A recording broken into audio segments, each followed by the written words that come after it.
Hey, it's Phony News Radio 700 WLW.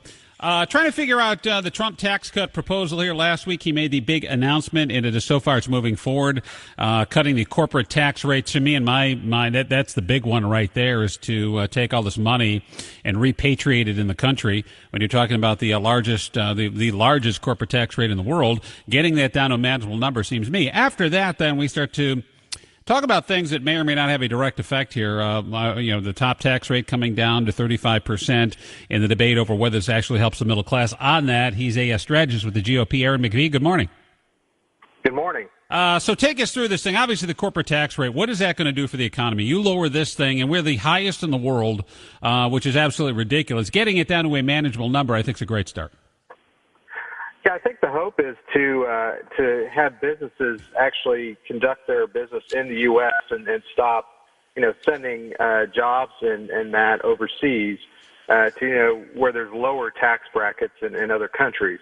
You've seen it with Ireland, which has like about a 10% bracket, and others that are much lower than the U.S. tax bracket is for businesses. Yeah, and the theory is you wouldn't be taking the money outside of the country; you'd keep it here in the United States, which then can be reinvested into the local economy. So, but one of the other elements here too, and is the lowering of it's streamlining the tax rates. There's so many different ones now. You make it smaller, but still, at the end of the day, I look at this whole plan, and it's kind of like rearranging the chairs on the deck of the Titanic. It's really not addressing the solvency issues, right? That's correct. Yeah, it's more of just kind of a reorganization, and really the aim is simplification. The hope is to have these just everyday taxpayers be able to file their own tax return and not have to hire a professional to do it. Yeah, I would think there's got to be easier ways to do this. If they really want to solve the tax problem, they could do that. Trump has talked and spoke often about being able to do your taxes on a postcard. It shouldn't be that difficult. This doesn't address that. In some respects, it does. With the doubling of the standard deduction from single taxpayers would be around $12,000, and married filing jointly would be around $24,000. So that wipes out a lot of people that itemize that are under those thresholds. So you don't have to track all those receipts and that. Yeah, and some of the other things that wind up changing is, and it largely helps, the AMT, for example, is put in place so wealthy people couldn't use loopholes to shelter their money and avoid taxes. So if you make more than $200,000, this is good for you. The estate tax, also good for people who are wealthy. What about the middle class? We heard a lot about that in the lead up to the election, restoring jobs and helping the middle class. Where's the help for them? So I think part of that we're going to have to wait to see, because they haven't really assigned any income levels to these three tax brackets yet. So we're not really going to see where the middle class falls within this tax bracket system of the 12%, 25%, 35% bracket that they're talking about.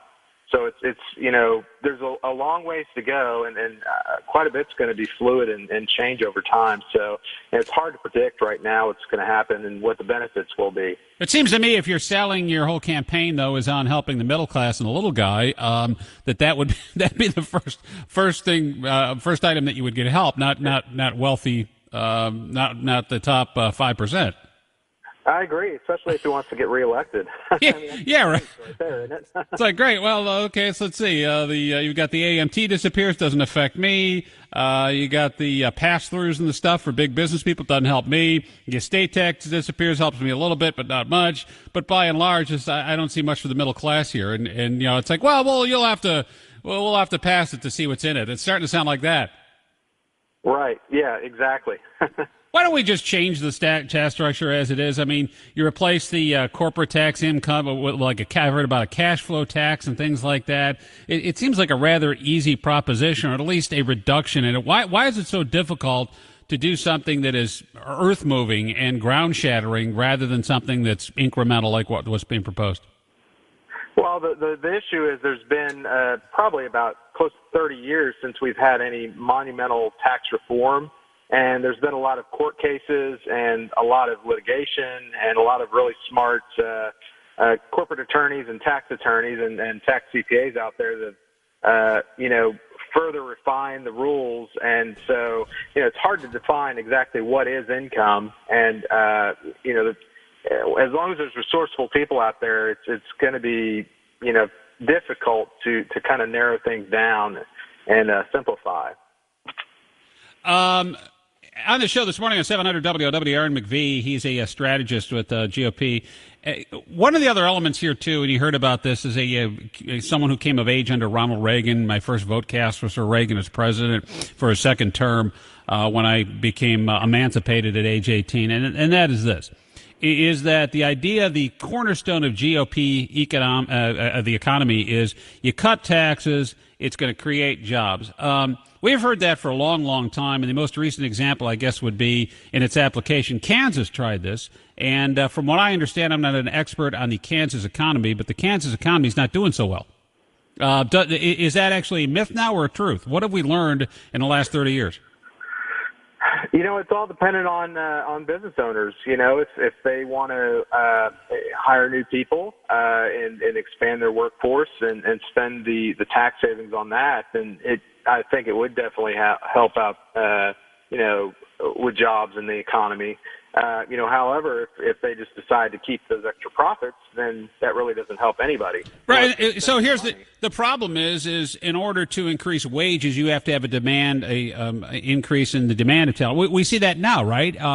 The economy now is humming along. It's doing very well. Jobs are in demand. We've seen wages rise, but they haven't been in correlation with the gross domestic product for a long time, since 1979 in this country. And you can't really force people at gunpoint, who are the company owners, to turn those profits, or at least a portion of those profits, back to the working employee. So it sounds good in theory, I think, but history serves that doesn't necessarily mean trickle down's not working.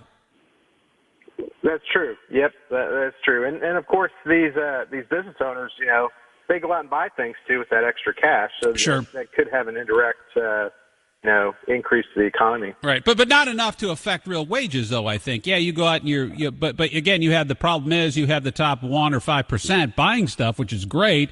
But what about the guy who's making it? He can't afford to buy it, and that's where our economy. That's the problem with the American economy right now. I think that's the dark underbelly.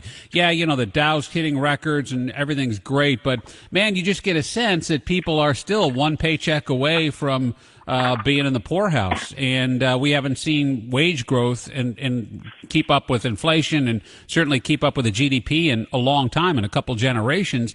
And as a consumer economy, we're 70% of our economy is based on what we buy, especially with the millennials coming of age now. And you look at that group, right? You see them unable to move out of their parents' houses. They're saddled well as college debt. They're not buying cars. They're not buying houses. Kind of a Spartan lifestyle. That's a cog in our economy right there. We got to figure out a way to get that money to those younger people. Yeah, I agree. That's definitely true. Yeah. So, but that's what I'm saying is, like, it sounds great, tax cuts, but the reality is, if you look at the Kansas model, it's not working so well. Aaron MacPhie, thanks for the time. Appreciate it. Sure, absolutely.